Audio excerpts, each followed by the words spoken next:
আলাইকুম প্রিয় ছাত্রছাত্রীরা, আর আশা করি তোমরা ভালো আছো। আমি আজকে তোমাদেরকে ইমিউনোলজি কন্টিনিউশন ক্লাস তো হচ্ছে ডেফিনেটলি।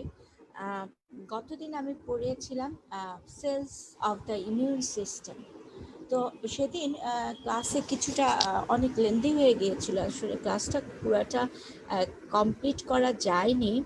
তো আমি আজকে চাচ্ছি যে তোমাদের ইমিউনোগ্লোবুলিন চ্যাপ্টারটা কিন্তু কম্পারেটিভলি বুঝতে সহজ। হ্যাঁ, তো ইমিউনোগ্লোবুলিনটা একটা মোটামুটি একটা আইডিয়া দিয়ে তোমাদেরকে আমি বাকি যে ইমিউনো কম্পিটেন্ট সেলটা ছিল, অল্প একটু, বেশি না, খুব অল্প কিছু কয়েকটা সেলের ফাংশন ছিল, সেটা খুব শর্টকাটে বলে দিব।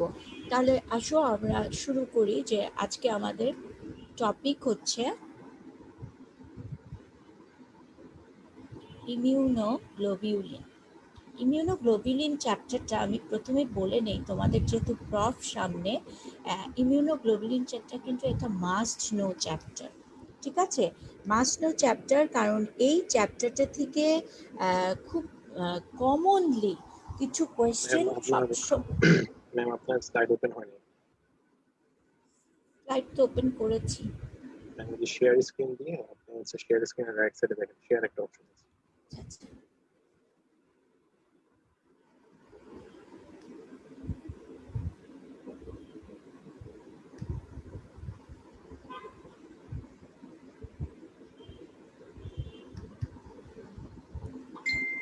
ঠিক আছে। ম্যাম স্লাইড শো করে দিলে ভালো। হ্যাঁ, দিচ্ছি।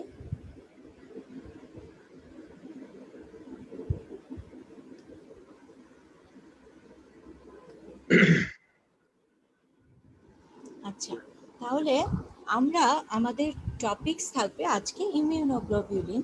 তো ইমিউনোগ্লোবিউলিনটা মানে একটা মানে এমন একটা চ্যাপ্টার যেখান থেকে কম বেশি ভাইবার কোয়েশ্চেন অবশ্যই ধরা হয়। তাহলে ইমিউনোগ্লোবিউলিন থেকে আমাদের কিছু বেসিক জিনিস জানতে হবে। তার মধ্যে প্রথম জিনিস হচ্ছে যে হোয়াট, মানে আমাদের আজকে অবজেক্টিভস কি, যে ইমিউনোগ্লোবিউলিনটা কি, what is immunoglobulin, what is antibody and structure of immunoglobulin, types of immunoglobulin and function of immunoglobulin. এই চারটা জিনিসই আমরা আজকে পড়ব। তাহলে আসো শুরু করি যে হোয়াট ইজ ইমিউনোগ্লোবিউলিন। এটা হচ্ছে ইমিউনোগ্লোবিউলিনটা হচ্ছে একটা প্রোটিন, যেটার অরিজিন হয় হচ্ছে অ্যানিম্যাল থেকে। কখনো প্ল্যান্ট অরিজিনের প্রোটিন কিন্তু ইমিউনোগ্লোবিউলিন না। এবং হ্যাভিং অ্যান্টিবডি অ্যাক্টিভিটিস। এবং ইমিউনোগ্লোবিউলিনের এই অ্যান্টিবডি, নো অ্যান্টিবডি, কোনো অ্যান্টিবডি অ্যাক্টিভিটি নাই, কিন্তু স্ট্রাকচারাল প্রোটিন, সেগুলোকেও কিন্তু আমরা ইমিউনোগ্লোবিউলিন বলতে পারি। কিন্তু অ্যান্টিবডিগুলো হচ্ছে সেই জিনিস, সেই ইমিউনোগ্লোবিউলিনগুলো যাদের রেসপন্স, যারা অ্যান্টিজেনের রেসপন্সে তৈরি হয়, এবং ওই যেই অ্যান্টিজেনের রেসপন্সে তারা তৈরি হয়েছিল তাদের সাথে স্পেসিফিক্যালি রিয়্যাক্ট করে। তাহলে what is antibody? Immunoglobulins which are produced in response to antigen and can bind with the antigen specifically are called antibody. তাহলে সব ইমিউনোগ্লোবিউলিন কিন্তু প্রডিউস হবে না অ্যান্টিজেনের রেসপন্সে। তাহলে যারা শুধুমাত্র অ্যান্টিজেনের রেসপন্সে তৈরি হয় তাদেরকেই আমরা বলি অ্যান্টিবডি। এবং তারা কি করে? তারা স্পেসিফিক্যালি সেই অ্যান্টিজেনটার সাথে বাইন্ড করে। কিন্তু ইমিউনোগ্লোবিউলিন হচ্ছে কি? একটা protein of animal origin having antibody activities. তাদের অ্যান্টিবডি অ্যাক্টিভিটিস থাকতেও পারে, নাও থাকতে পারে, ঠিক আছে?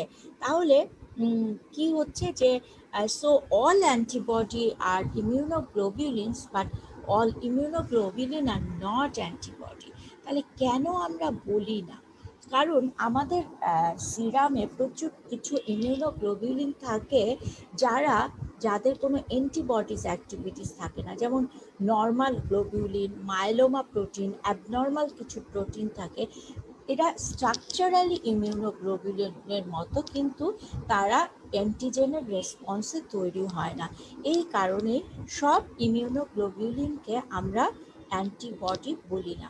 কিন্তু আমরা যখন পড়ি তখন আসলে অ্যান্টিবডি ইমিউনোগ্লোবুলিনটাকে ওইভাবে স্পেসিফাই করি না। তোমাদের জেনে রাখতে হবে যে অ্যান্টিবডি আর ইমিউনোগ্লোবুলিনের বেসিক পার্থক্য হচ্ছে এটা। আর সব ইমিউনোগ্লোবুলিনই হচ্ছে গ্লাইকোপ্রোটিন, যাদের 85% থাকে প্রোটিন এবং 15% থাকে কার্বোহাইড্রেট। এটা একটা গ্লাইকোপ্রোটিন। এবং একটা ইমিউনোগ্লোবিউলিন দেখতে কিছুটা এই ধরনের, যেটাকে আমরা বলি যে একটা ইংলিশ অক্ষর ওয়াই শেপের মতো, যেটা simple immunoglobulin, that it's like that. যখন আমি স্ট্রাকচারটা পড়াবো তখন আরও ডিটেল করবো। তাহলে এটা কেমিক্যালি এটা কি দিয়ে তৈরি? এটা গ্লাইকোপ্রোটিন দিয়ে তৈরি। কত পার্সেন্ট প্রোটিন থাকে? 85% প্রোটিন থাকে এবং 15% কার্বোহাইড্রেট থাকে। তাহলে what are the properties of antibody?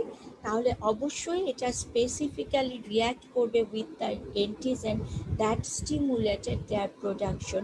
আমার শরীরের মধ্যে একটা ফরেন পার্টিকেল ঢুকলে বা কোনো অ্যান্টিজেন বলতে আমরা কি বুঝি? Foreign particle, any kinds of organism.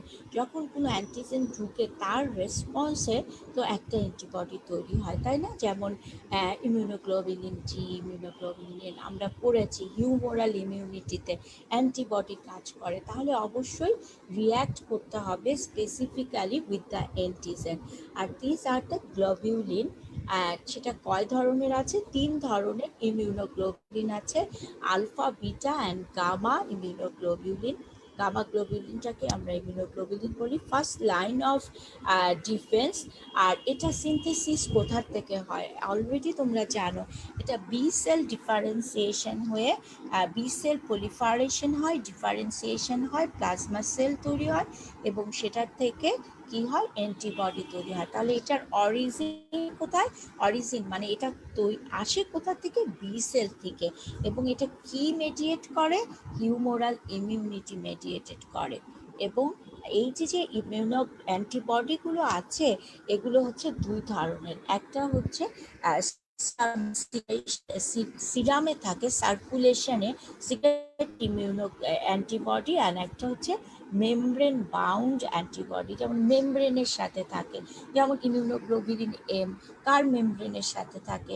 B সেলের মেমব্রেনের সাথে বাইন্ড করে থাকে। This immunoglobulin which is bound to the membrane, this is called the receptor of an B cell. তাহলে এবং আমরা জানি যে antibody is the part of acquired immunity and it mediates humoral immunity, so it is highly specific and diverse, মানে multiple millions of অ্যান্টিজেনের এগেনস্টে specific antibody produce হওয়ার ক্ষমতা রাখে, ক্যাপাবিলিটি রাখে। তাহলে this are the properties of antibody. আজকে আমি একটু তাড়াতাড়ি যাই, কারণ সময়টা দেখা যায় যে আমি মেনটেন করতে পারি না, 1.5 ঘন্টার বেশি হয়ে যায়, ক্লাস কমপ্লিট হয় না। তো আমি একটু যাচ্ছি, তোমরা যেখানে বুঝবা না আমাকে কোয়েশ্চেন করে দিবা। তাহলে মেইন ফাংশন কি অ্যান্টিবডি? আমরা জানি এটা টক্সিনকে নিউট্রালাইজ করে, কমপ্লিমেন্ট অ্যাক্টিভেশন করে, অপসোনাইজেশন করতে পারে, এডিসিসি করতে পারে, অ্যান্টিবডি ডিপেন্ডেন্ট সেলুলার সাইটোটক্সিসিটি করতে পারে এবং মাস্ট সেলকেও সে অ্যাক্টিভেট করতে পারে।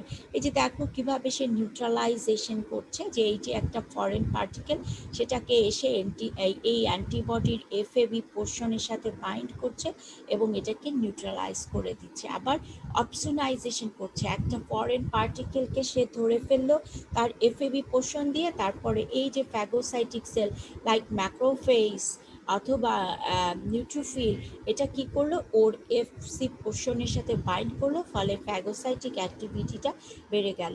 আবার কি করছে? কমপ্লিমেন্ট অ্যাক্টিভেশনে হেল্প করছে। এই যে অনেকগুলো অ্যান্টিবডি যখন একসাথে বাইন্ড করে, IgM is a potent complement activator, তখন তারা আবার এই এটার সাথে কমপ্লিমেন্টের প্রোটিন যখন বাইন্ড করে C3b তখন কমপ্লিমেন্ট অ্যাক্টিভেশন হয়ে যায়। এটা হচ্ছে antigen antibody complex, it activate কি pathway, classical pathway of complement. তাহলে এগুলো আস্তে আস্তে বুঝতে পারবা যখন আমি স্ট্রাকচারটা বলবো। তাহলে মেইন ফাংশনটা কি, neutralisation of microbial toxin, complement activation, opsonization, and antibody dependent cellular cytotoxicity, ADCC. These are the function of the antibody in general.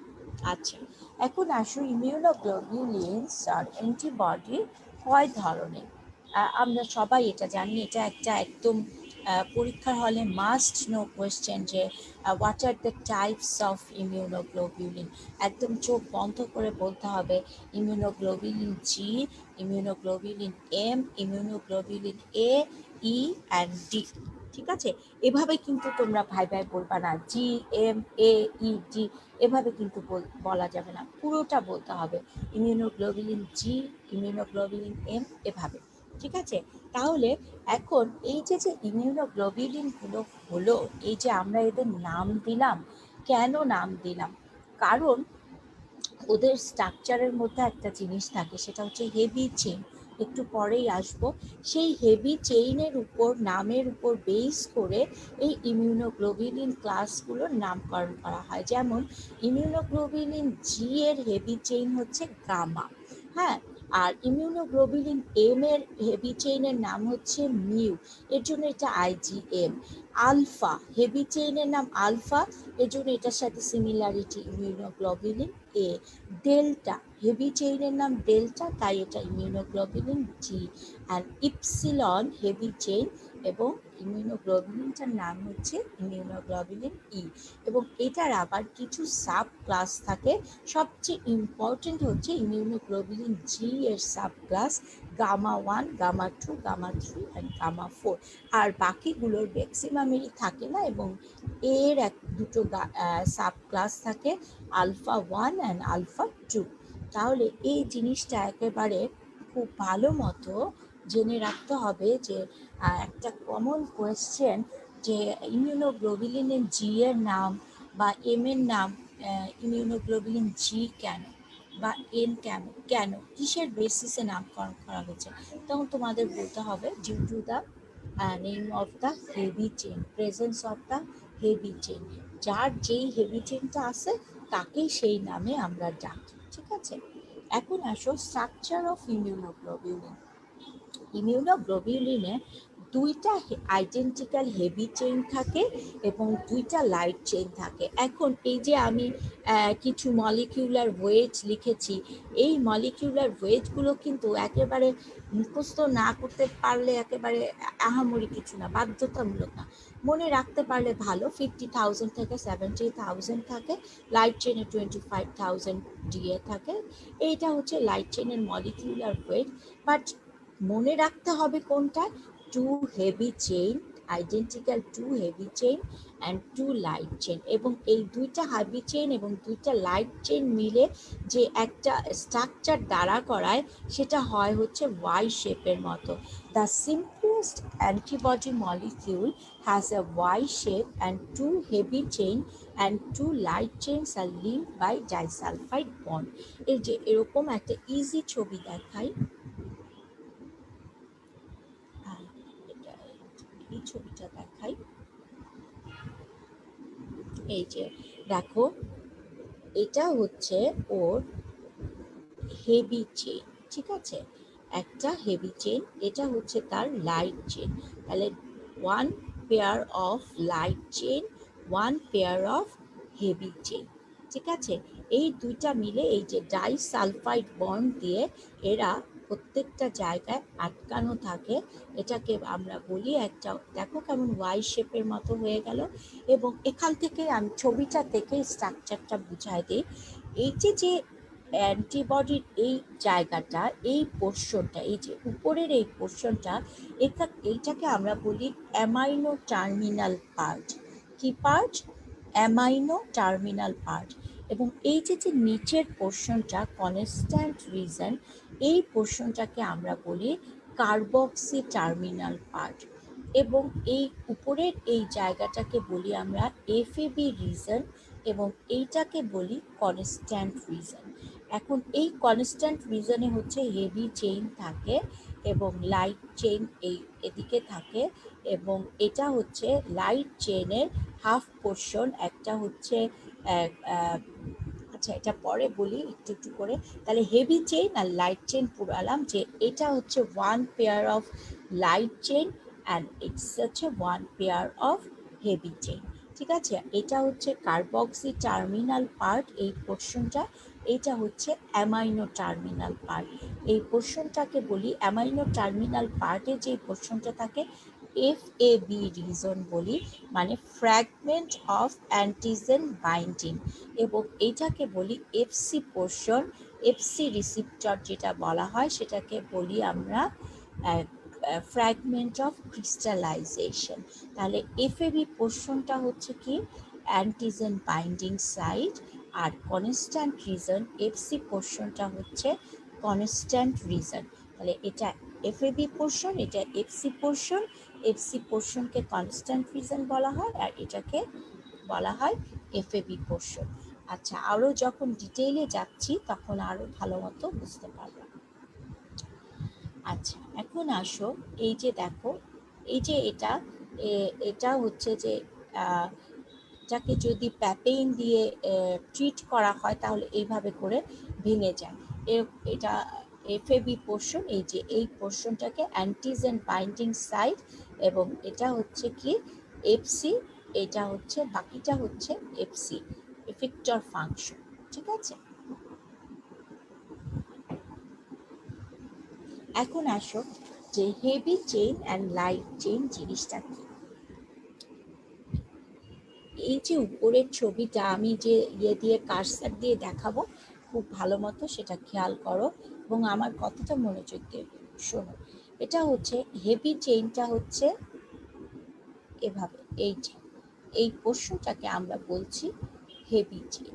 এটা কতগুলো অ্যামাইনো অ্যাসিড দিয়ে তৈরি? 420 to 440 অ্যামাইনো অ্যাসিড দিয়ে তৈরি।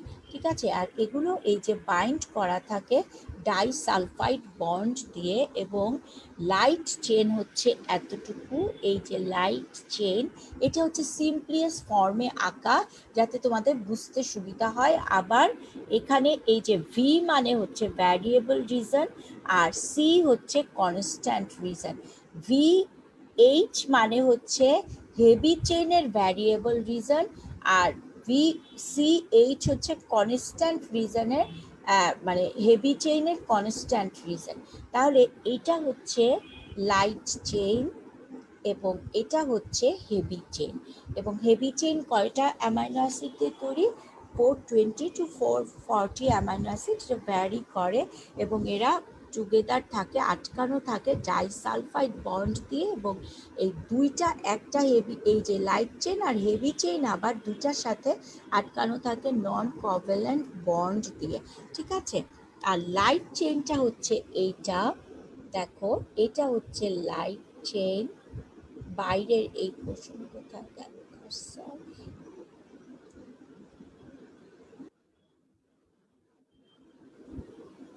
এটা হচ্ছে লাইট চেন। লাইট চেনটা একটু কম অ্যামাইনো অ্যাসিড দিয়ে তৈরি, এটা 220 থেকে 240 অ্যামাইনো অ্যাসিড দিয়ে তৈরি, এবং এই লাইট চেনগুলো দুই ধরনের চেইন দিয়ে তৈরি, একটা লাইট চেইন দিয়ে তৈরি, একটা হচ্ছে কাফা এবং একটা হচ্ছে ল্যামডা। এখন আমি কিন্তু হেভি চেইন বলে দিছি, হেভি চেইন কি দিয়ে তৈরি? প্রত্যেকটা হেভি চেইন, 5টা হেভি চেইন 5 ধরনের হেভি চেইন, 5 ধরনের ইমিউনোগ্লোবিলিন 5 ধরনের হেভি চেইন দিয়ে তৈরি, তাই না? ওই যে বললাম গামা, ইপসিলন, মিউ, এগুলো হচ্ছে হেভি চেইন।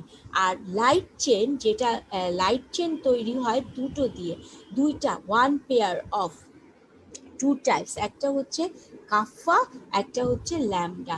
এখন বেশিরভাগ সময় এই 65% থাকে হচ্ছে কাফা আর 35% থাকে ল্যামডা, কিন্তু একটা ইমিউনোগ্লোবিউলিনে কিন্তু দুই ধরনের লাইট চেইন থাকবে না কখনোই, either it is kappa either it is lambda, এবং 65% ক্ষেত্রে কাফা।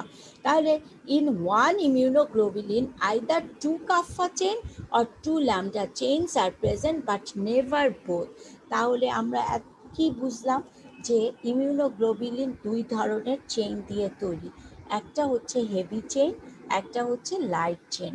লাইট চেইনগুলো কি নাম? কাফা অথবা ল্যামডা।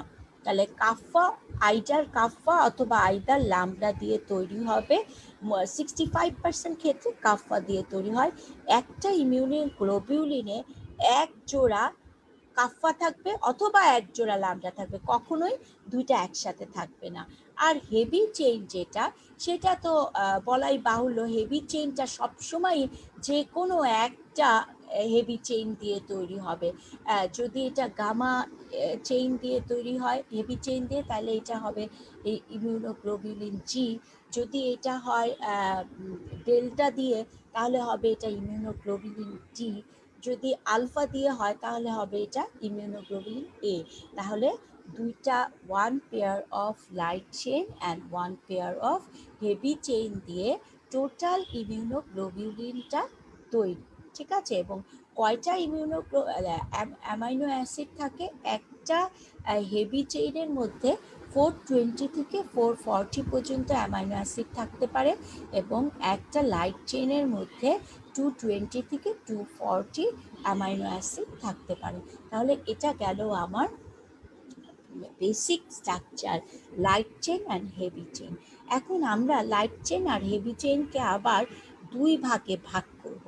একটা হচ্ছে ভ্যারিয়েবল রিজন এবং একটা হচ্ছে কনস্ট্যান্ট রিজন। দেখো, এই যে হেভি চেইনের এই পোর্শনটুকুকে আমরা বলছি ভ্যারিয়েবল রিজন।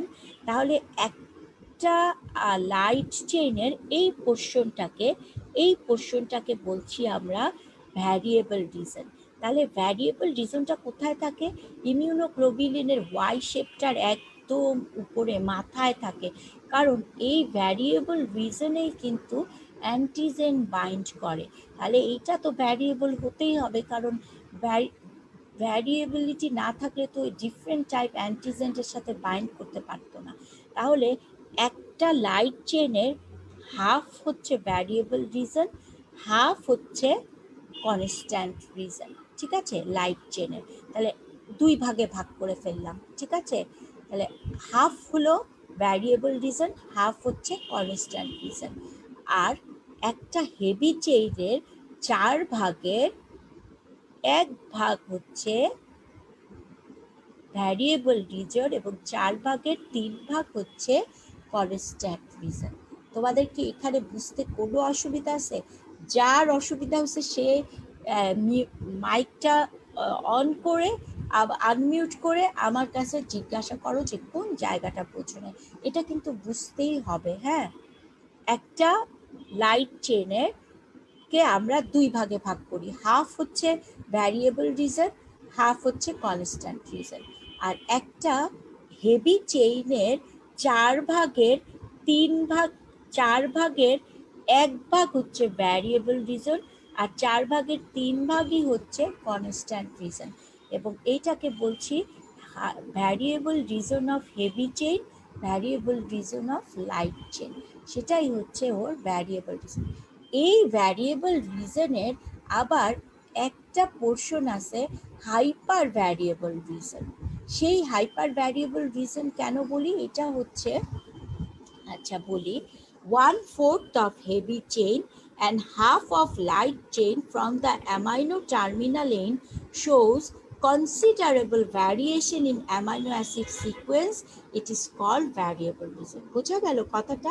যেই দেখো, পুরাটাকে যদি আমি 4টা ভাগে ভাগ করি, 1 2 3 4 হেভি চেইনের, তাহলে 4 ভাগের 1 ভাগ হচ্ছে হেভি চেইনের। আর এই লাইট চেইনটাকে যদি 2 ভাগে ভাগ করি, লাইট চেইনটা তো হেভি চেইনের চেয়ে ছোট, কারণ 220 থেকে 240 অ্যামাইনো অ্যাসিড থাকে, হাফ হচ্ছে ভ্যারিয়েবল রিজন। তাহলে এইটা আর এইটা হচ্ছে দুইটা হেভি চেইন আর লাইট চেইনের ভ্যারিয়েবল রিজন। এবং এখানে কি হয় যে এটা দেখা যায় যে amino acid this region are composed of 3-dimensionally folded repeating segment called domains. এই স্ট্রাকচারগুলো কিন্তু এরকম একদম সোজা সোজা না। হ্যাঁ, আচ্ছা ক্লাসে শোনা যাচ্ছে?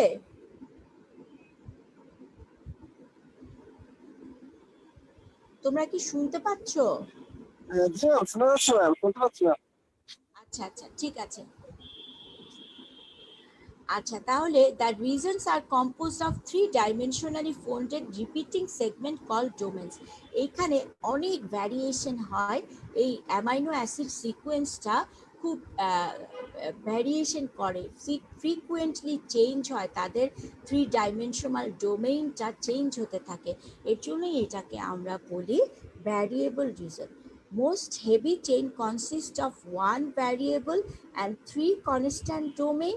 যেমন এই যে দেখো, একটা ভ্যারিয়েবল ডোমেইন আর 3টাই হচ্ছে তার কনস্ট্যান্ট ডোমেইন, এবং এক্সেপশনাল হচ্ছে আইজিএম এবং আইজিই, যাদের 4টা কনস্ট্যান্ট ডোমেইন থাকে। ঠিক আছে, এখন আসো প্যারাটোপটা কি। এই যে অ্যান্টিজেনটা বাইন্ড করলো স্পেসিফিক্যালি, যেই অ্যান্টিজেনটা অ্যান্টিবডির যেই পোর্শনে বাইন্ড করে সেটাকেই আমরা বলি প্যারাটোপ, মানে সেটা হচ্ছে hyper variable reason. Paratope, a small portion in the variable region shows hyper variation in amino acid sequence and it is called paratope. তাহলে এই যে পুরা ভ্যারিয়েবল রিজনের আবার যে স্মল পোর্শনটা একেবারে অ্যান্টিজেনের সাথে স্পেসিফিক্যালি বাইন্ড করে, সেই পোর্শনটাকে আমরা বলি প্যারাটোপ, এবং অ্যান্টিজেনের যেই পোর্শনটা বাইন্ড করে সেটাকে আমরা বলি এপিটোপ। আমি অ্যান্টিজেন ক্লাসে বলেছিলাম। ঠিক আছে, তাহলে this is the site where antigen bind with immunoglobulin is called paratope. তাহলে প্যারাটোপ কি বুঝতে পেরেছো, যে ইমিউনোগ্লোবিউলিনের হাইপার ভ্যারিয়েবল রিজন, মানে ভ্যারিয়েবল রিজনের যেই পোর্শনটার সাথে অ্যান্টিজেন বাইন্ড করে সেটাই হচ্ছে প্যারাটোপ। তাহলে paratope is the part of কি immunoglobulin. The variable regions are responsible for antigen binding, whereas the constant regions are responsible for various biological functions like complement activation, binding to cell surface receptor, অনেকগুলো কাজ করে, সেটা আবার পরে বলবো। এবং যে ভ্যারিয়েবল রিজনের যেই 3 এক্সট্রিমলি ভ্যারিয়েবল পোর্শনটা থাকে সেটাই হচ্ছে হাইপার ভ্যারিয়েবল রিজন। এখন আসো কনস্ট্যান্ট রিজন। কনস্ট্যান্ট রিজন কিন্তু আমি বলে ফেলছি, the carboxy terminal half of the molecule, মানে কার্বক্সি টার্মিনাল পার্টের যে অর্ধেকের ছিল যে রিজনটা, সেটাই হচ্ছে কনস্ট্যান্ট রিজন। ওই যে ছবিতে দেখালাম যে 3/4 of the heavy chain and half of the light chains are constant region, 2 basic amino acid sequence. ঠিক আছে, এবং ফাংশন কি, অ্যাক্টিভেশন অফ কমপ্লিমেন্ট। এই কনস্ট্যান্ট রিজনের, এই হেভি চেইনের কনস্ট্যান্ট রিজনের কয়েকটা স্পেসিফিক কাজ আছে, এই কাজগুলো খুব ইম্পর্টেন্ট। যেমন সে কমপ্লিমেন্ট অ্যাক্টিভেশন করতে পারে, কিছু কিছু সেল সারফেসের রিসিপ্টরের সাথে এই সাইটটা বাইন্ড করতে পারে, এবং প্লাসেন্টা দিয়ে যে ইমিউনোগ্লোবিউলিন জি ট্রান্সফার হয় সেটাতে প্লাসেন্টাল ট্রান্সফারে হেল্প করে এগুলা। কিন্তু এই যে লাইট চেইনের যে হাফ কনস্ট্যান্ট রিজন আছে সেটার কাজটা আসলে কি সেটা জানা যায় না।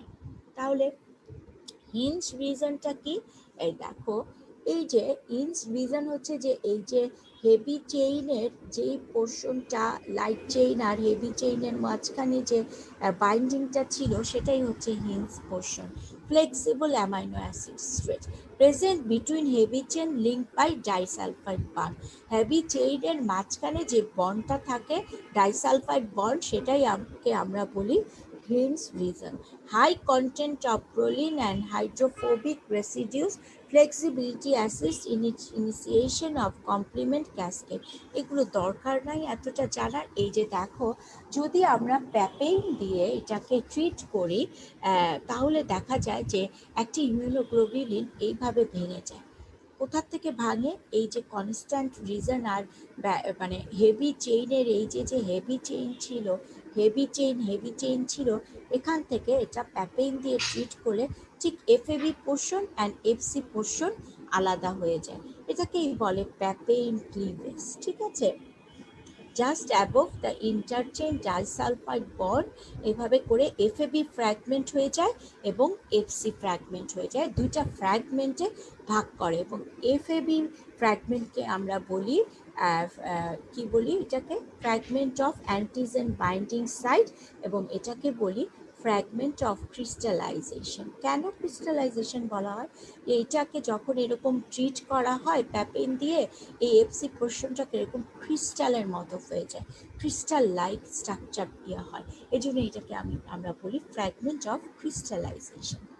আচ্ছা, এখন ইমিউনোগ্লোবিউলিন কোথা থেকে সিনথেসিস হয়? উই অলরেডি নো দিস, যে B lymphocyte and plasma cell take part in synthesis of immunoglobulin. আর রেস্টিং যে বি সেল থাকে সেটা খুব স্মল অ্যামাউন্ট অফ ইমিউনোগ্লোবিউলিন সে করতে পারে, সিনথেসিস করতে পারে। ঠিক আছে, কিন্তু প্লাজমা সেল কি করে? অ্যাবান্ডেন্ট পরিমাণ large amount of immunoglobulin secret করতে পারে। আচ্ছা, এখন আসো আমরা তাহলে কি আমরা ইমিউনোগ্লোবিউলিনের স্ট্রাকচারটা বুঝেছি? ইমিউনোগ্লোবিউলিনটা কেমন একটা জিনিস? এটা হচ্ছে একটা গ্লাইকোপ্রোটিন, এটা একটা ওয়াই শেপের মতো, এটা দুটো লাইট চেন এবং দুটো হেভি চেইন দিয়ে তৈরি হয়। লাইট চেনগুলো হচ্ছে দিয়ে কাপ্পা এবং ল্যামডা, এবং প্রত্যেকটা লাইট চেন এবং হেভি চেইন ডাইসালফাইড বন্ড দিয়ে ইন্টারকানেক্টেড থাকে। এবং লাইট চেন এবং হেভি চেইনের দুটা রিজন থাকে, একটা ভ্যারিয়েবল রিজন, একটা কনস্ট্যান্ট রিজন।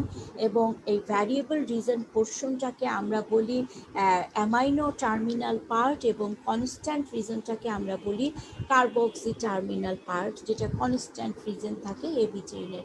এবং এই ইমিউনোগ্লোবিউলিনের ভ্যারিয়েবল রিজনের যে পোর্শনটা স্পেসিফিক্যালি অ্যান্টিজেনের সাথে বাইন্ড করে এবং হাইপার ভ্যারিয়েশন দেখায়, সেটাকে আমরা বলি হাইপার ভ্যারিয়েবল রিজন। এবং the part which bind to the antigen, সেটাকে আমরা বলি প্যারাটোপ। এবং এই হেভি চেইনের লাইট চেনের হাফ হচ্ছে ভ্যারিয়েবল রিজন, হাফ হচ্ছে কনস্ট্যান্ট রিজন। আর হেভি চেইনের 4 ভাগের 1 ভাগ হচ্ছে উপরের পোর্শনটা হচ্ছে ভ্যারিয়েবল রিজন, এবং 4 ভাগের 3 ভাগ হচ্ছে কনস্ট্যান্ট রিজন। সোজা ব্যাপার। কিন্তু এখন আসো ইমিউনোগ্লোবিউলিন জি, এগুলো সম্বন্ধে ইনফরমেশন আমাদের জেনে রাখতে হবে, এটা বোঝার কিছু নাই।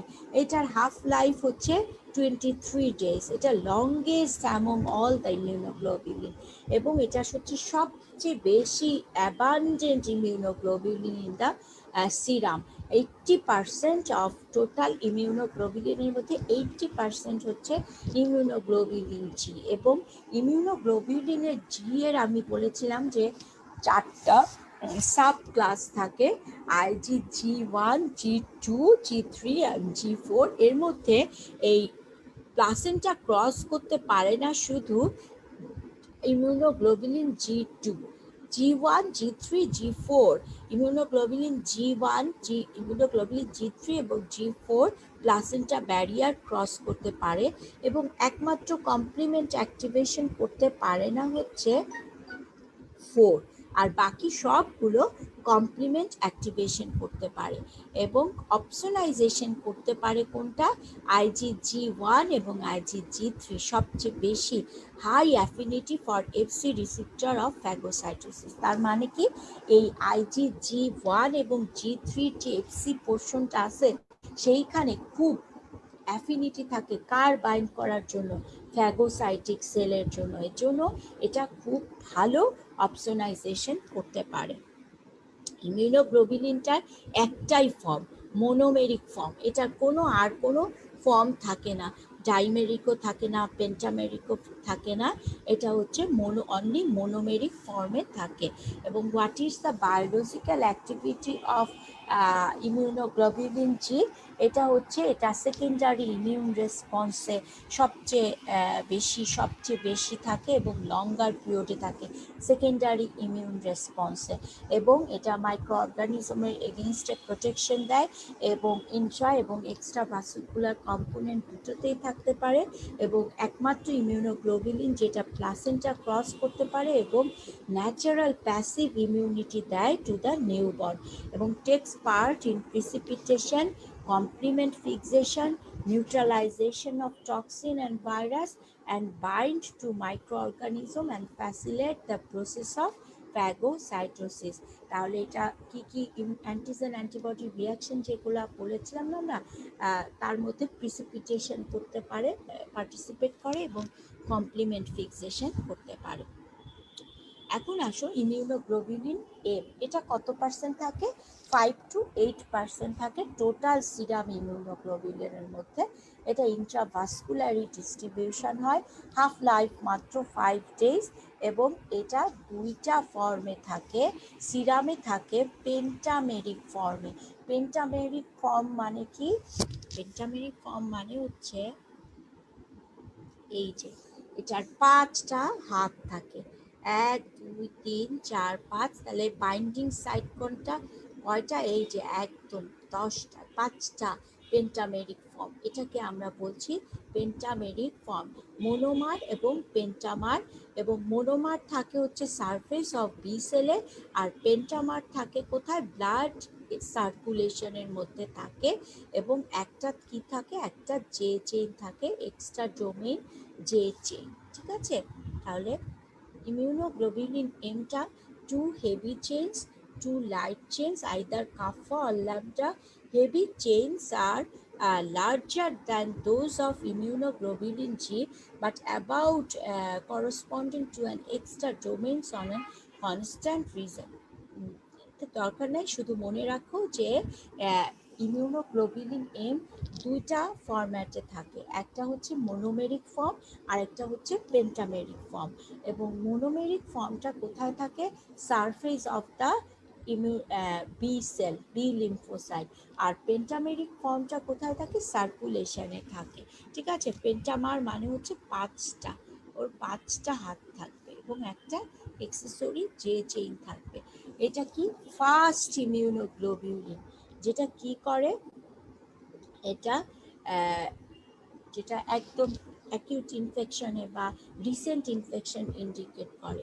পেন্টামেরিক IgM has high valency 10 antigen binding site, thus efficient in binding antigen with many repeating epitopes such as viral particle RBC. তাহলে এটা কি? সবচেয়ে বেশি পোটেন্ট কমপ্লিমেন্ট বাইন্ডিং করতে পারে, যেহেতু ও পেন্টামেরিক ফর্মে থাকে, এই কারণে ওর কমপ্লিমেন্ট অ্যাক্টিভেশন করার ক্যাপাসিটি সবচেয়ে বেশি, গুড কমপ্লিমেন্ট অ্যাক্টিভেশন, এবং fast immunoglobulin produce in primary response. ঠিক আছে, এবং এটার ডেফিসিয়েন্সি হলে কি হয়? সেপ্টিসেমিয়া হয়, এবং মোনোমেরিক ফর্মে বিসেলের রিসিপ্টরের গায়ে থাকে। Presence of IgM antibody in serum indicate recent infection. ঠিক আছে, এটা খুব একদম আর্লি স্টেজে রিসেন্ট ইনফেকশনে অ্যাপিয়ার করে যখন আমরা আইজিএম পাই। সিরাম কোনো টেস্ট করলে, সেরোলজিক্যাল টেস্ট করলে যখন আইজিএম টাইটারটা আসে, তখন আমরা বুঝবো তার অ্যাকিউট ইনফেকশন হয়েছে। তাহলে এটা খুব ইম্পর্টেন্ট। তোমাকে যদি একটা রিপোর্ট দেখে, তুমি যদি রিপোর্টটা দেখে না বুঝতে পারো যে আইজিএম টাইটার হাই মানে কি, তাহলে কিন্তু তুমি পেশেন্টকে বলতে পারবা না যে তার কন্ডিশনটা কি।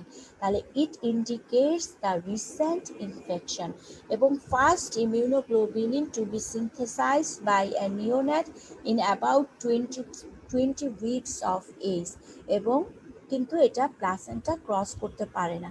এবং কোনো বাচ্চার যদি আইজিএম অ্যান্টিবডি ডিটেকশন করা যায়, তাহলে বুঝতে হবে তার কনজেনিটাল ইনফেকশন আছে, যেমন সিফিলিস, রুবেলা, টক্সোপ্লাজমা, যেগুলো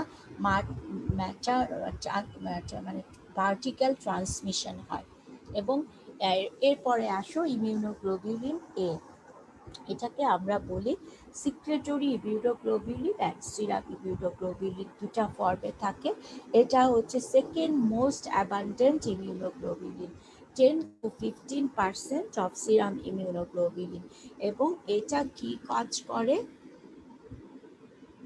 এইভাবে থাকে। হ্যাঁ, ইমিউনোগ্লোবিউলিনের ফর্ম হচ্ছে এরকম, একটা হচ্ছে এটা মোনোমেরিক ফর্মে থাকে, একটা হচ্ছে ডাইমেরিক। ডাইমেরিক মানে দুই দিকে দেখো, এবং মাঝখানে মোনোমেরিক হচ্ছে ব্লাড সার্কুলেশনে থাকে, এবং ডাইমেরিক ফর্মটা হচ্ছে অল বডি ফ্লুইড সিক্রেশনে থাকে। খুব ইম্পর্টেন্ট, ভেরি ইম্পর্টেন্ট কোয়েশ্চেন যে সিক্রেটরি ইমিউনোগ্লোবিউলিন কোনটা বলো তো। সিক্রেশনে যেটা সেটা কি ফর্মে থাকে, সেটা সিক্রেটরি ইমিউনোগ্লোবিউলিন হচ্ছে ইমিউনোগ্লোবিউলিন এ, এবং সিক্রেশনে এটা ডাইমেরিক ফর্মে থাকে, এবং এটার একটা এক্সট্রা ডোমেইন থাকে যেটাকে আমরা বলি dimeric molecule consist of 2 heavy chain 2 light chain units plus 1 molecule of each of J chain and secretory component, SC component থাকে জে চেইনের সাথে। এই যে চেইনের সাথে একটা সিক্রেটরি কম্পোনেন্ট থাকবে, যার জন্য এটা সিক্রেশনে হেল্প করে, অল টাইপ অফ সিক্রেশনে প্রেজেন্ট থাকে। সিরাম ইমিউনোগ্লোবিউলিন এ এবং secretory immunoglobulin. Major secretory immunoglobulin কোন কোন সিক্রেশনে থাকে, saliva, tears, respiratory, intestinal, genital tract, gastrointestinal system, all type of সিক্রেশনে কি থাকে, ইমিউনোগ্লোবিউলিন এ, সিক্রেটরি ইমিউনোগ্লোবিউলিন। এবং secretory immunoglobulin prevents attachment of bacteria and virus to mucus membrane. এটা আমাদের খুব বেশি কি করে, আমাদের এই যে প্রোটেকশন দেয়, কিভাবে যে এই যে অ্যাটাচমেন্ট হতে পারে না। যে কোনো প্যাথোজেনেসিসের কিন্তু ফার্স্ট শর্তই হচ্ছে যে তার অ্যাট দ্য সাইট অফ ইনফেকশনে অ্যাটাচমেন্ট হতে হবে। যতক্ষণ সে তার স্পেসিফিক রিসিপ্টরের সাথে অ্যাটাচমেন্ট হতে না পারবে, স্পেসিফিক সাইটে অ্যাটাচমেন্ট হতে না পারে, ততক্ষণ কিন্তু সে প্যাথোলজিক্যাল ডিসিশন করতে পারে না, প্যাথোজেনেসিস স্টার্ট হয় না। তাহলে সে প্রথম কাজটা কে করে, সিক্রেটরি ইমিউনোগ্লোবিউলিন এ এই অ্যাটাচমেন্টটাকেই প্রিভেন্ট করে। Does not fix complement as unless aggregated. যখন অনেকগুলো ইমিউনোগ্লোবিউলিন এ মিল হয়, তখন এটা কমপ্লিমেন্টকে অ্যাক্টিভেশন করতে পারে, ঠিক আছে, না আদারওয়াইজ এ পারে না। What are the biological function of secretory immunoglobulin? Protects the mucous membrane against microbial pathogen. Binding of secretory immunoglobulin A to bacterial and viral surface antigen prevents attachment of the pathogen to the mucosal cells, thus inhibiting colonization. ঠিক আছে, এই সিক্রেটরির জন্য এই সারফেসে এটা bind করতে পারে না, যেটা বললাম। এবং এটা কোথায় থাকে, ব্রেস্ট মিল্ক নিউবর্ন যে ব্রেস্ট মিল্ক সিক্রেট করে, সেটাকে এটার মধ্যে প্রচুর পরিমাণে ইমিউনোগ্লোবিউলিন এ থাকে, এবং এটা নিউবর্নকে প্রোটেক্ট করে infection during first month of life. এর জন্য ব্রেস্ট ফিডিংটা খুব ইম্পর্টেন্ট বাচ্চার জন্য, কারণ ওই ব্রেস্ট ফিডিং থেকে প্রচুর পরিমাণে ইমিউনোগ্লোবিউলিন এ বাচ্চার মধ্যে যায়, যেটা বাচ্চাকে ফার্স্ট লাইফ এ অনেকটাই প্রোটেকশন দেয়। Complexes of secretory IgA antigen are easily entrapped in mucus and then eliminated by the ciliated epithelial cells of the respiratory tract or peristalsis of the gut। এই যেটা বললাম যে এটাকে ট্র্যাপ করে ফেলে, এবং ট্র্যাপ করে ফেলে এটা এই যে সিলিয়া দিয়ে এই পাম্প আউট হয়ে বের হয়ে যায়। Important line defence against bacteria, যেমন salmonella, vibrio, cholera, neisseria and virus such as polio, influenza and reo virus, যেগুলো ফিকো ওরাল রুট দিয়ে যাচ্ছে, সেগুলো আর আমাদের গ্যাস্ট্রোইন্টেস্টাইনাল সিস্টেমে যে এগুলোকে অ্যাটাচমেন্টই হতে দিচ্ছে না। এইভাবে এটা খুব ইম্পর্টেন্ট ডিফেন্স এগেইনস্ট, কার এগেইনস্টে করে, সালমোনেলা, ভিব্রিও, কলেরা, সেগুলার এগেইনস্টে করে। আচ্ছা, এরপরে আসো ইমিউনো। আচ্ছা, আমি কি বেশি ফাস্ট যাচ্ছি, তোমরা কি বুঝতে পারছো কিনা, আমি বুঝতে পারছি না। Immunoglobulin E constitute less than 1% of total immunoglobulin G. Immunoglobulin খুব কম পরিমাণে থাকে এবং ভেরি লো কনসেন্ট্রেশনে থাকে এবং এটা কি করে, এটা ই যেহেতু ইপসিলন হেভি চেইন দিয়ে তৈরি, এটা বলার আর কিছু নাই। আর এটা টাইপ 1 হাইপার সেন্সিটিভিটিতে পার্টিসিপেট করে। ঠিক আছে, যখন আমি হাইপার সেন্সিটিভিটি পড়াবো তখন একদম খুব ইম্পর্টেন্ট রোল অফ ইমিউনোগ্লোবুলিন ই বুঝতে পারবা। এফসি রিসিপ্টর এটা কি করে, এই ইমিউনোগ্লোবুলিনের যে এফসি রিসিপ্টর আছে সেটা মাসেল এবং ব্যাজোফিলের সাথে বাইন্ড করার জন্য রিসিপ্টর থাকে। এটাও হচ্ছে কি একটা টাইপ 1 হাইপার সেন্সিটিভিটির মেকানিজম। এটা হচ্ছে যেটা জানতে হবে যে আইজিই কি করে, মেডিয়েটস করে type 1 immediate type of hyper sensitivity reaction, যেমন হে ফিভার করতে পারে, অ্যাজমা করতে পারে, অ্যানাফাইলেকটিক শক করতে পারে। Anaphylactic reaction mediated by immunoglobulin E. ঠিক আছে,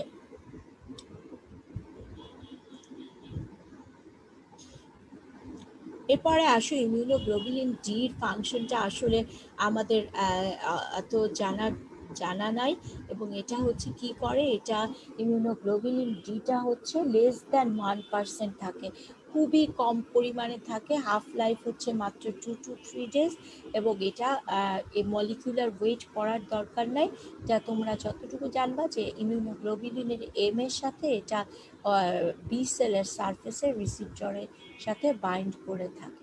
ঠিক আছে, এই হচ্ছে ইমিউনোগ্লোবুলিনের স্ট্রাকচার, এবং এইটা হচ্ছে টোটাল একটা ইমিউনোগ্লোবুলিন, এই যে যা এতক্ষণ বললাম সেটাই, যে এটা হচ্ছে তার কনস্ট্যান্ট রিজন, এইগুলা হচ্ছে এফসি পোর্শন, এই জায়গাগুলাতে তার কি থাকে, macrophage, neutrophil, natural killer sell, এগুলা বাইন্ড করার জন্য রিসিপ্টর থাকে, মানে ওই সেলগুলার রিসিপ্টর থাকে এইখানে এসে বাইন্ড করার জন্য। আবার কমপ্লিমেন্ট বাইন্ডিং সাইট, কমপ্লিমেন্টও এখানে এসে বাইন্ড করতে পারে। তাহলে this are the Fc portion of the immunoglobulin, যেটাকে আমরা কার্বক্সি টার্মিনাল পোর্শন বা কনস্ট্যান্ট রিজন বলি, এবং এইটা হচ্ছে antigen binding site, both heavy chain and light chain. This is the variable region.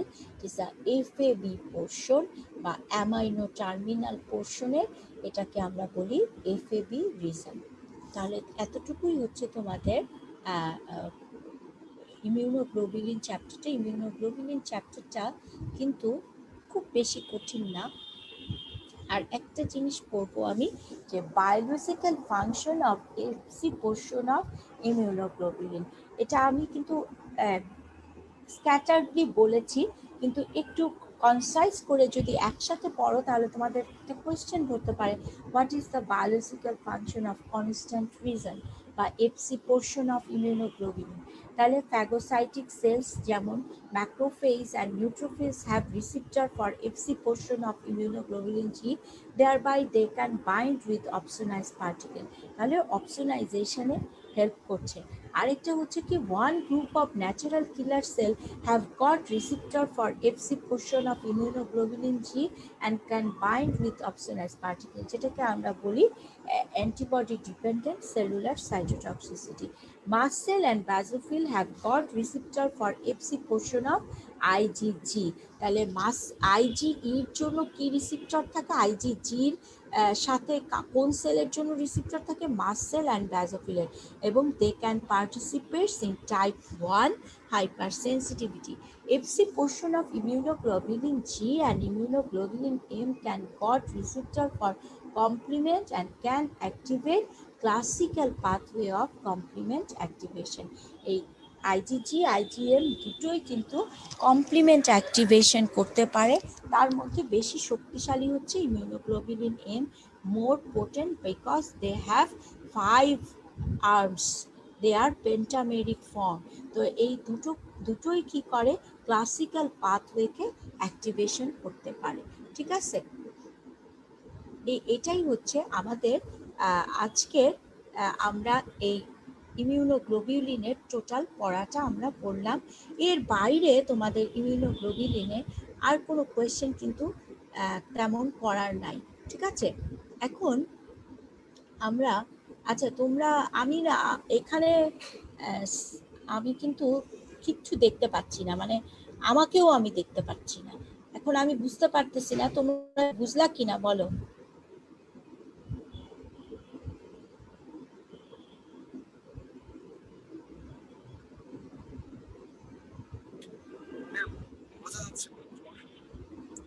আচ্ছা এখানে তো মানে আমি আজকে তাহলে এতটুকু পড়ে আমি এখন কতটুকু বাকি ছিল কেউ কি বলতে পারবা যে ইমিউনো কম্পিটেন্ট সেলে আমি কতটুকু পড়িয়েছিলাম? কোথা থেকে? আচ্ছা নিউট্রোফিল থেকে আমি শুরু করব। তাহলে তোমরা কি ইমিউনোগ্লোবুলিন বুঝেছো, অ্যান্টিবডি?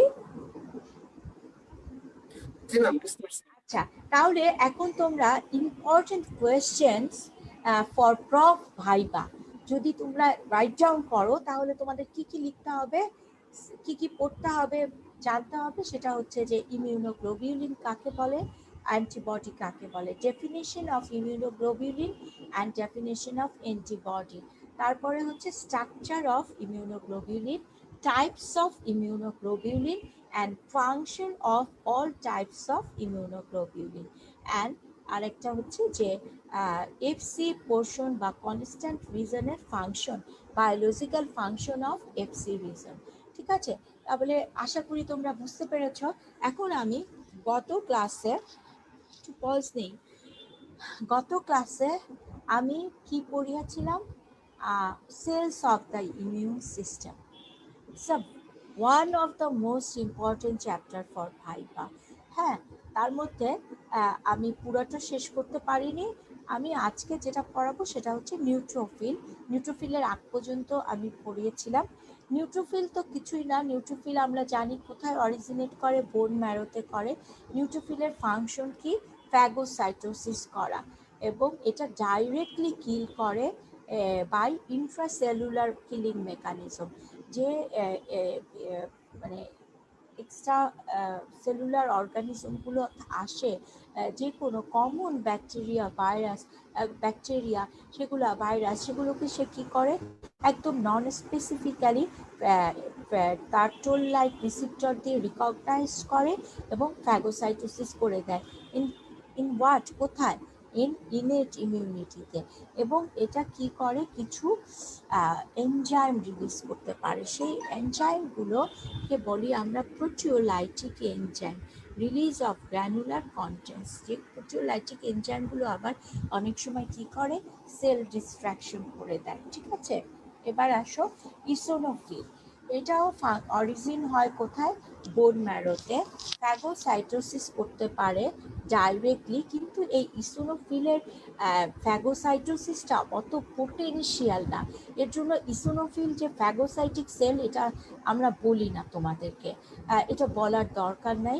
যেটা সবচেয়ে ইম্পর্টেন্ট সেটা বলতে হবে যে এটা প্যারাসাইটকে কিল করতে পারে, হেলমিন্থ ইনফেকশনে এটা হেল্প করে। Kill parasite, the parasites mainly the helminths which cannot be phagocytosed by phagocytic cells are killed by eosinophil by extracellular release of major basic proteins. Performance দিয়ে এটা এক্সট্রাসেলুলার কিলিং করে এটা কি করতে পারে, প্যারাসাইটকে কিল করতে পারে। এবং আরেকটা খুব ইম্পর্টেন্ট কাজ করে, take part in type 1 hyper sensitivity reaction. এই ইসোনোফিলের যে, আমরা এটা জানি এটা একটু গ্র্যানুল কন্টেইন করে, তাই না, ইসোনোফিল। সেই ইসোনোফিলের গ্র্যানুলগুলো এক ধরনের কম্পোনেন্ট ডিগ্রেড করে, সিক্রেট করে, সেটাকে বলি আমরা হিস্টামিনেস। যেটা কি করে, হিস্টামিনকে মানে কি করে, ব্যালেন্স করে। তাহলে টাইপ 1 হাইপার সেন্সিটিভিটিটাকে অনেকটা মানে ব্যালেন্স করে ইসোনোফিল হিস্টামিনেস রিলিজ করে। Degrade histamine, that is important mediator of immediate reaction. এই হিস্টামিনকে সে ডিগ্রেড করে দেয়। কি বের হয় তাহলে ইসোনোফিল থেকে হিস্টামিনেস বের হয়, যে হিস্টামিনেসটা হিস্টামিনকে ডিগ্রেড করে। কারণ আমরা জানি কি প্রাইমারি মেডিয়েটর হচ্ছে হিস্টামিন, যেটা ভেসো ডাইলেশন, তারপরে কনস্ট্রাকশন, এগুলোতে ডাইরেক্টলি কাজ করে, ভাস্কুলার স্পাজম করে টাইপ 1 হাইপার সেন্সিটিভিটিতে। তাহলে এই হিস্টামিনকে যদি সে ডিগ্রেড করে তাহলে টাইপ 1 হাইপার সেন্সিটিভিটিটা কিছুটা ব্যালেন্স হয়। এটা হচ্ছে একটা ইসোনোফিলের ইম্পর্টেন্ট কাজ। ব্যাজোফিল এবং মাস্ট সেলস হচ্ছে অরিজিন হয় বোন ম্যারো থেকে। ব্যাজোফিল থাকে হচ্ছে সার্কুলেশনে, মাস্ট সেল থাকে টিস্যুতে। এই ব্যাজোফিল এবং মাস্ট সেলসের গ্র্যানুলগুলো কিছু মেডিয়েটর কন্টেইন করে, যেমন heparin, slow releasing substance, eosinophil chemotactic factor, histamine. এগুলো সব হচ্ছে কি করে, এগুলো হচ্ছে টাইপ 1 হাইপার সেন্সিটিভিটিতে অ্যাক্টিভেটেড হয়। যখন আমি এই টাইপ 1 হাইপার সেন্সিটিভিটা বুঝাবো তখন তোমরা ব্যাজোফিল এবং মাস্ট সেলের ফাংশনটা আমি ডিটেইলে বুঝাবো। এছাড়া এইখান থেকে এটা আর কিছু পড়ার নাই। তাহলে আমাদের কিন্তু অলমোস্ট ইম্পর্টেন্ট সবগুলো চ্যাপ্টার হয়ে গেছে। Cell of the immune system, immunoglobulin সব কিছু কিন্তু মোটামুটি শেষ। হ্যাঁ, আমরা এরপরে কমপ্লিমেন্ট করতে পারি, অথবা কমপ্লিমেন্ট না করে আমরা সরাসরি হাইপার সেন্সিটিভিটিতেও কিন্তু চলে যেতে পারি। ঠিক আছে, আচ্ছা দেখা যাচ্ছে।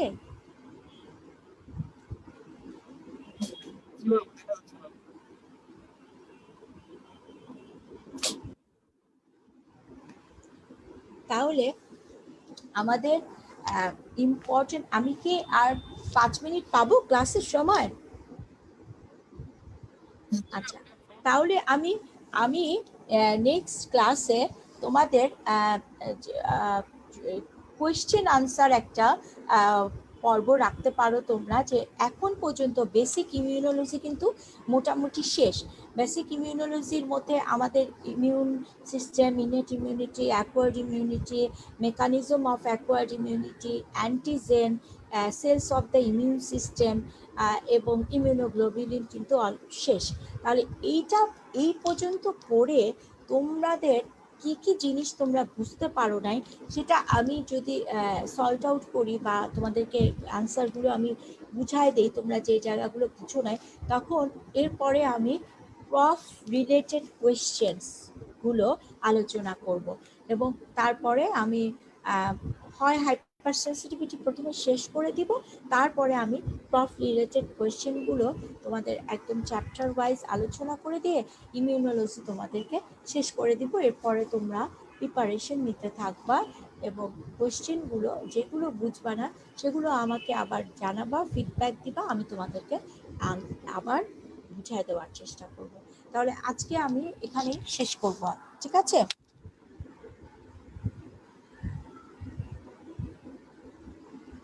শেষ করব। ওকে, থ্যাংক ইউ ভেরি মাচ। আসসালামু আলাইকুম।